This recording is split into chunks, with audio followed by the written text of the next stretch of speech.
There have been plenty of allegations in the past, I'm sure you've heard them, about corruption in one of the world's richest sporting organizations. Talking here about FIFA, the body that administers international soccer. Now, we're seeing police raids, arrests, and formal criminal investigations. CBC's Nala Ayed is on the story live from London. So many developments here, Nala. What's the latest?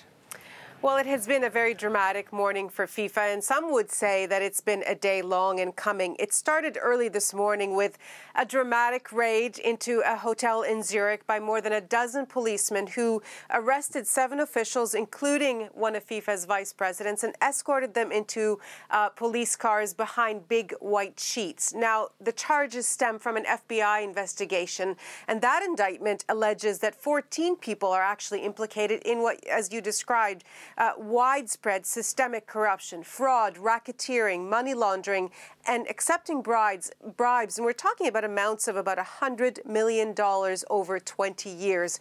And that these charges relate to putting on the World Cup, as well as very lucrative marketing and television deals. Now, shortly after that raid, Swiss officials announced that they have started a criminal investigation that directly relates to 2 games that are coming up, World Cups, 2018, 2022. And as you know, those are the ones that are going to be held in Russia and in Qatar, as you mentioned, and both have had their share of controversy, of allegations of corruption, and that critics have for a very long time called to be investigated. And strong allegations. What's FIFA saying?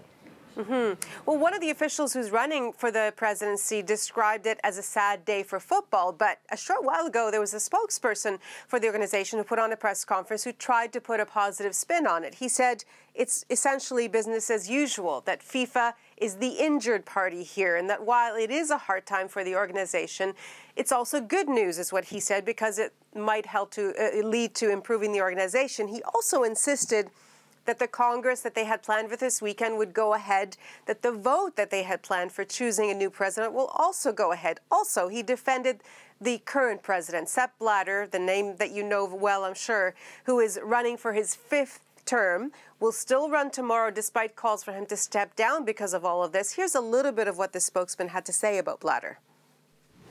He's quite relaxed because he knows, and he knew it before, and he's confirmed once again today that he is not involved. He's not involved in that.